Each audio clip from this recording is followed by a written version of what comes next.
What you're listening to right now might seem impossible, but it's actually happening as we speak, and the fallout could redefine international commerce for a generation. Just moments after a massive legal shift in Canada froze over $500 billion in American-linked capital, leaving countless US investors stranded, another blow has landed.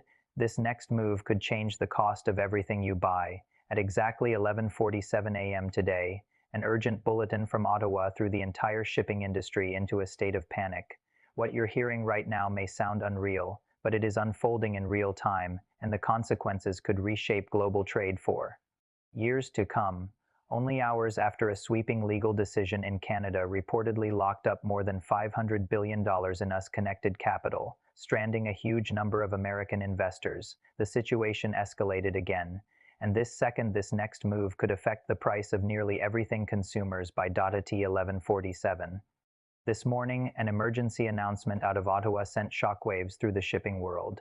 Canada's Transport Minister Omar Alghabra appeared before reporters and described the action as a temporary port access restriction tied to national security concerns. But the label makes it sound far smaller than it really is. In practice, this is a shutdown. Beginning at 6:00 p.m. tonight, commercial vessels tied to the United States are barred from Canadian port access. That includes ships under the U.S. flag, ships transporting goods bound for American markets, and ships owned by U.S.-based companies. The order has no defined end date. Take a second to consider what that means. This is not a routine dispute or another round of political theater. This is a direct strike at one of the core systems that has supported North American trade for decades. A huge part of the supply network that quietly kept goods moving into and out of the United States has in one day been pulled out from under the economy. Before going deeper, drop a comment and say where you're watching from. Are you in the US, in Canada, or somewhere else entirely? Because wherever you are, this story is unlikely to stay local. The effects of a move like this can travel fast. Now look at the geography of it. Canada did not close one harbor or two. It locked down an entire chain of strategic gateways. Vancouver, Montreal, Prince Rupert, Halifax, and a wide list of additional facilities are suddenly unavailable to American-linked shipping. Together, those ports handle roughly $380 billion in trade every year. Of that total, around $140 billion is directly connected to the United States. That means US exports. It means imported goods ultimately headed to American buyers. It means cargo routed through Canada because it was faster, cheaper, or more dependable than congested US alternatives.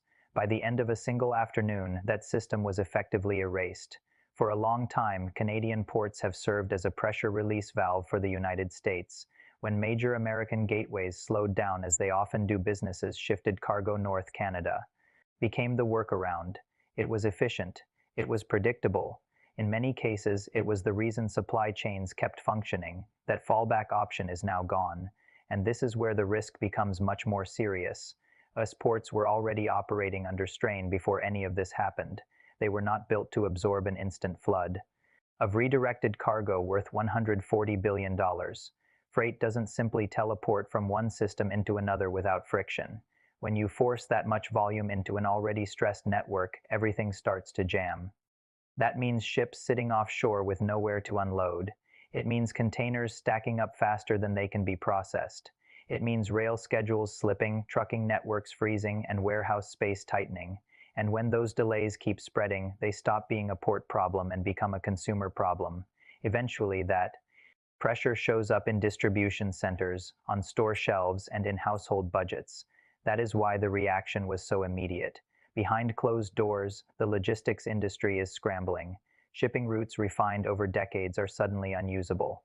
Agreements are being torn up. Replacement capacity is scarce. Freight prices are surging. Reports say Donald Trump is already being briefed on how severe this is, because this is not the kind of disruption that disappears with one phone conversation. Infrastructure of this scale cannot be rebuilt in a week, a month, or even a year. So what exactly just went off the board? Start with the Pacific side. Vancouver is the heavyweight. It handles enormous container volumes and major bulk shipments, including grain and coal.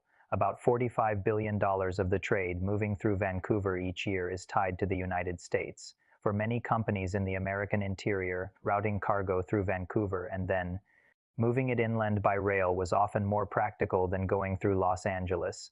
That lane is now effectively gone. Then there is Prince Rupert. It may not be as large, but it has one critical advantage: distance. It is the closest major North American port to Asia, which allows carriers to save valuable transit time compared with more southerly options. That edge mattered. It shaped schedules, contracts, and cost structures. Now it has disappeared. On the Atlantic side, the damage is no less significant. Montreal is a major connector for cargo moving across the Atlantic from Europe. Halifax is one of the first major receiving points for vessels arriving from that direction. Both now sit outside reach for us linked commercial shipping, so the hit is not regional, it is continental. We are talking about a $140 billion trade disruption landing on a system that was already unstable. The natural response from many people is simple: use American ports instead. But that answer falls apart once you look at actual capacity. Major US gateways such as Los Angeles, Savannah, and New York already process around 50 million containers a year. They are not sitting half empty, waiting for surprise volume. They are busy now. Add another 5 million containers on top of that and you are talking about an immediate increase of around 10% in logistics. A 10% shock is not a small adjustment. It can be the difference between a smooth flow and total gridlock. Ports are not just docks.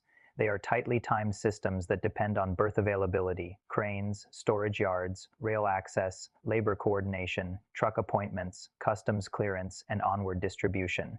If one part backs up, the rest start to fail with it. By 12:15 this afternoon, operators on the West Coast were already warning that they could not simply take Vancouver's traffic and make it disappear into existing capacity. Some were talking about delays of 2 to 4 weeks for cargo that had previously moved with relative speed. Not long after that, the American Association of Port Authorities reportedly described the situation in crisis terms. By early afternoon, Maersk, the world's biggest shipping company, had already begun pausing some services. Ships are being diverted, but diversion only works if there is somewhere functional to send them. Right now, that answer is not clear. And every extra mile, every extra day, every extra handoff costs money. Congestion charges rise, fuel costs rise, priority handling rates rise. Carriers start protecting margins. Those increases do not remain trapped inside the shipping sector. They move through the supply chain until they reach the final buyer. By 2:45 p.m. Concern was spreading beyond ports and carriers. U.S. farmers were sounding alarms as well. A major share of American grain and soybean exports has long relied on the efficiency of Canadian Western terminals to reach Asian markets. Without that route, those exporters are pushed towards slower and more expensive alternatives inside the United States. That weakens their competitiveness almost immediately. When Trump was reportedly briefed, one question was said to come up fast: why was the United States this dependent on Canada to begin with?